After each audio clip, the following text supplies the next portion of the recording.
किरू किरू काय झालं ग? अरे ए काय काय काय काय काय आलं तुला? काही नाही. काही नाही काय काही नाही सांग मला काय झालंय? आपल्या घरात असं पहिल्यांदा वाद झाला आणि तुला आणि साकेत दादाला असं भांडताना बघून मला खूप भीती वाटली. ए किरू रिलॅक्स यार, तू तू आधी शांत हो बरं, शांत हो. आणि भांडलो नाही होतो आम्ही, बस वाद झाला जरा.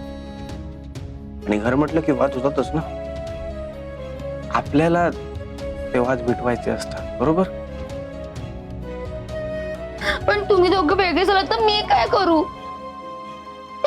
किरू किरू तू शांत हो बरं आधी. हे बघ मी कुठे जाणार नाहीये आणि कोणाला जाऊ पण देणार नाही. हे बघ हे घर कधीच तुटू देणार नाहीये मी. आणि साकेत दादू माहितीये ना तुला कसं आहे आपला. अगं असा 2 मिनिटात राग जातो त्याचा. मला खरं तर काळजी छवीची आहे. छविताई पण खूप टेन्शन मध्ये. I know. कविताच्या डेथ नंतर ती खूपच डिप्रेशन मध्ये गेलीये. मेंटली खूप त्रास होतोय ग तिला. आणि किरू तू पण काय असं रडत बसतेस? असं रडण्यापेक्षा तू तू छवीची काळजी घे. तिला गरज आहे ना आपल्या सगळ्यांची. घेशील ना तिची काळजी? डोंट वरी, मी घेईन तिची काळजी. गुड. पण दादा, मी आईला कधीच बघितलं नाही. मला आठवत सुद्धा नाही ती. जे काही प्रेम दिलं ते बाई आजी आणि माईने दिलं. तू आणि साकेत दादा तर माझा जीव की प्राण आहात. तुम्ही दोघ जण असं भांडलात तर मला खूप भीती वाटते रे. दादा, मला माझे दोन्ही भाऊ एकत्र हवे आहेत. किरू किरू कोणी कुठे जाणार नाहीये. तू शांत हो, शांत हो प्लीज.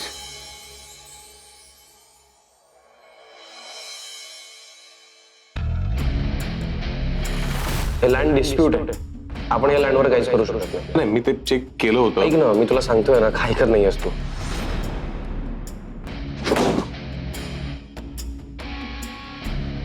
साकेत, काय रे? काय झालं? का चिडतोस एवढा? हा अनिकेतच मोठा प्रॉब्लेम आहे. अनिकेत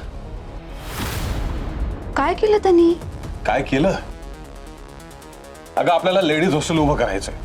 त्यासाठी एका जमिनीची डील फायनल करणार होतो मी. पण या अनिकेतने करू नाही दिली मला डील.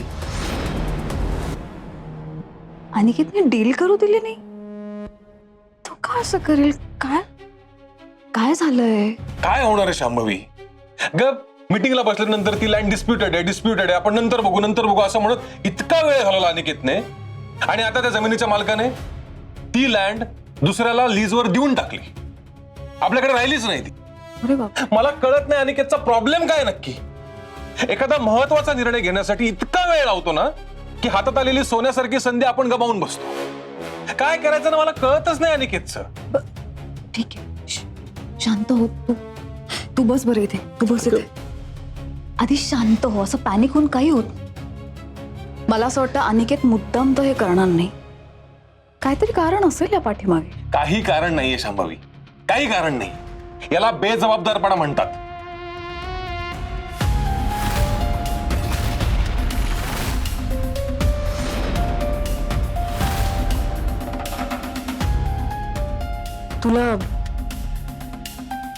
तुला राग नसेल येणार तर एक बोलू का? लहानपणापासून अनिकेत आणि कियाराचे फक्त लाड करत आलात तुम्ही सगळे. त्याचाच परिणाम येते. कधी जबाबदारीची जाणीव करूनच दिली नाही कोणी. आता अनिकेतचं पण बघ ना, ऑफिसमध्ये आयती पोझिशन मिळाली आहे त्याला. मोठा भाऊ म्हणून ना घरात तुझा कोणी मान ठेवतंय ना ऑफिसमध्ये.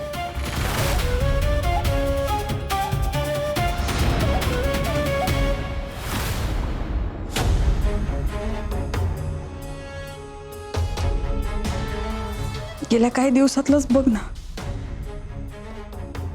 माझा या घरात किती अपमान झाला. वाटेल तसं बोललेत मला सगळे. मोठा भाऊ म्हणून तुझा कोणी मान ठेवला का? छवीने सुद्धा वाटेल ते आरोप केले माझा. तिने सुद्धा माझा अपमान केला. बर तुझ्या बाबतीत या सगळ्यांना असंच वाटतंय की काय साकेत दादू आज न उद्या आम्हाला माफ करेलच, पण तुझ्या मानाचं काय? हे बघ, मला नाही सहन होत. मोठा भाऊ म्हणून तुझा सगळ्यांनी मान ठेवायला हवा. हे जे एक बायको म्हणून मला वाटतं तर काय चुकीचे आहे मी?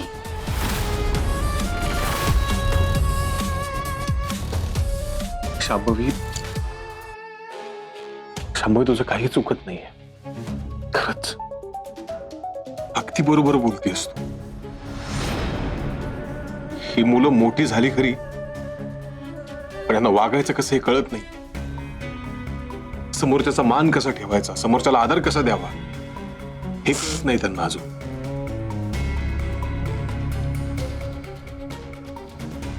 तू हळूहळू त्यांना शिकव, समजेल त्यांना. त्यांच्याशी एकदम तोडून वागायचं म्हणत नाही मी. कारण काय ना, लोक हेच बोलणार, वहिनी घरात आली आणि तिने घर तोडलं. तू त्यांना शिकवलंस, त्यांना समजून सांगितलंस आदर कसा करायचा, मान कसा ठेवायचा, तर ते समजतील. पण माझ्यामुळे जर हे घर तुटलं ना तर ते मला नाही सहन होणार. नाही होणार. शांभवी बरोबर बोलतेस तू. कोण चूक कोण बरोबर कळतंय मला सगळं. आणि हे घर कोण तोडू शकतं याची पण व्यवस्थित जाणीव आहे मला. भाजन पुरुष, हे घर कोणीही तोडणार नाही आणि मुळात मी असं होऊ देणार नाही.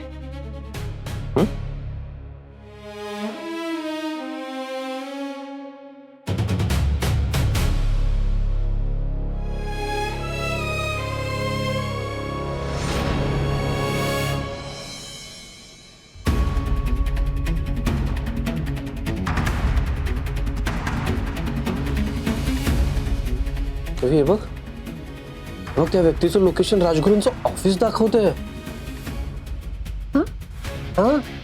ऑफिस? एक मिनिट, हे दुसरं लोकेशन बघ. हे आपलं घर दाखवतंय. अच्छा, आपलं ऑफिस आणि आपलं घर. अशी कोण व्यक्ती आहे जी ऑफिस मध्ये सुद्धा असते, घरी सुद्धा असते? कोण असेल ती व्यक्ती बिरंग्या? म्हणजे याचा अर्थ ती व्यक्ती या घरात सगळ्यांना ओळखते.